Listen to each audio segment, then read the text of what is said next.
Okay, we got the Osage orange tree here. Now, the first thing I want to mention is this tree has some thorns. Now, there's my finger there to give you an idea how big them thorns are. You know, some of them are small, some of them are longer. This one here's got a little bit shorter. Here's a long one. They're about ½ inch to an inch long. Some of them are only ½ inch. The thorns don't break off very easy, but you could make yourself a fish hook with it. So there's your first use. Now, I'm pretty impressed with this tree because it's got so many uses. The wood is one of the hardest woods out there you can get. It makes an excellent bow, which is what I will be doing with that piece right there that's wrapped in that giant poison ivy vine, which is why I am wearing these gloves today. The next thing I want to talk about, which I'm going to show you sooner than the bow is going to take time. You have to let the wood dry, and we've got to make a stave, and I'll show you all that. But I'm going to make a yellow dye, pretty much the same way you'd make dye with black walnut, which I can show you that too. I've made a few dyes already with it, but I'll remake it and show you how that works. I really wish before I cut this tree down I could show you the green fruit. The fruit isn't edible, but the seeds inside, the hundreds and hundreds of seeds inside, are edible. It tastes like a sunflower seed.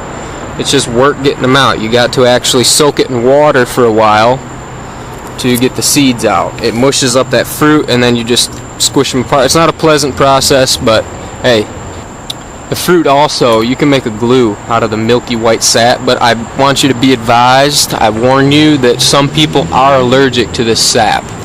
They do get contact dermatitis, develop a rash. So just be aware of that. Test it before you go making this stuff and using it. But I'm gonna go ahead and cut this tree down and cover myself in poison ivy. So as I was cutting the tree down, I ended up having one of these fall almost on my head. I definitely didn't think there was any left, but they are a fairly tough fruit. But this is what they'd look like, more like this. This is just all rotted out. That's what it looks like. All them little bumps are just seeds. Look kind of like a bunch of warts. And it smells just like an orange. Not quite as pleasant orange smell, but it definitely has that smell of orange to it. The people actually buy these fruits and they'll cut them up. And some of the locals here in Tennessee do this. But you cut them up and you put them around your house and it's basically a bug repellent. So I just got done splitting my Osage orange that we cut down. Okay, see that color difference there? Okay, here's your sapwood. Nice beautiful yellow colors, your heartwood.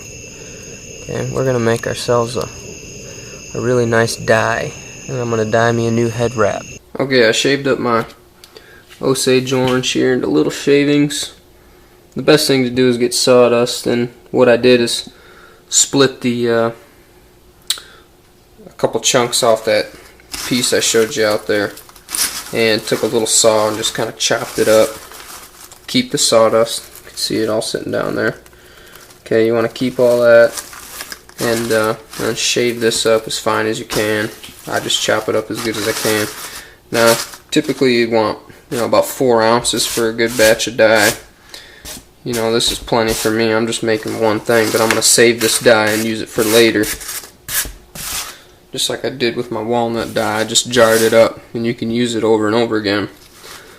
So, we're going to take this, bring it over here, and this is all the water I got here. This is a pretty, here's my hand.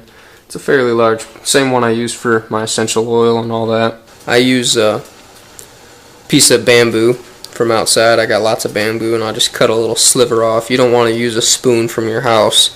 This is what black walnut does to anything you touch. I would recommend using gloves using this, or you will be stained for weeks.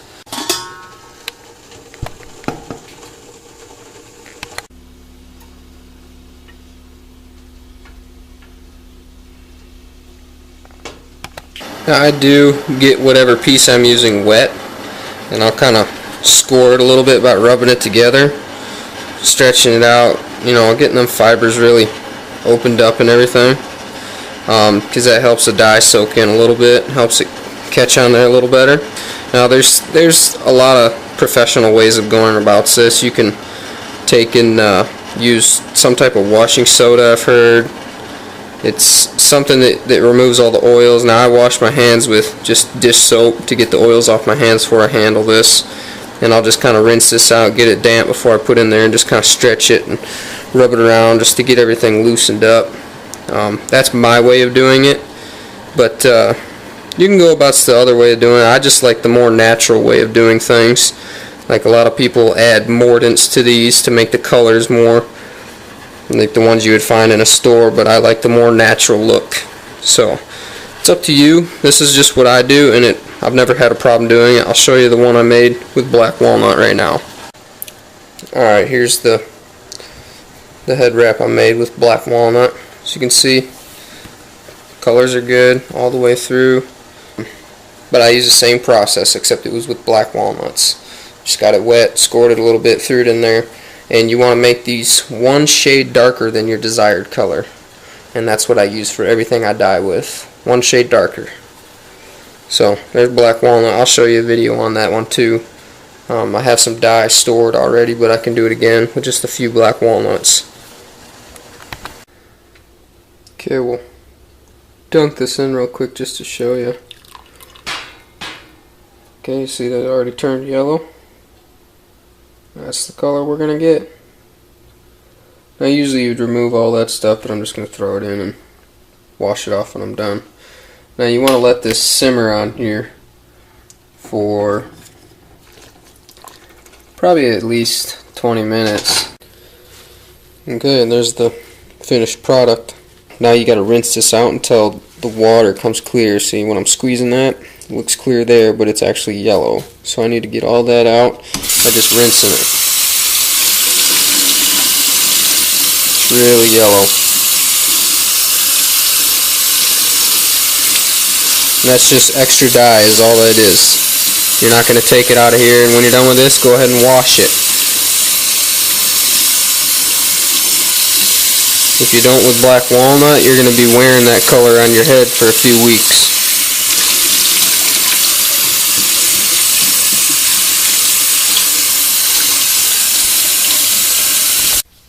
Last thing on the list is just take your dye here, just filter it through whatever you got. This is going to go into a big 1-gallon glass jug, and you can use it later. So say your head wrap's not the right color, it's not dark enough, whatever dye you use, you can go ahead and dye it some more.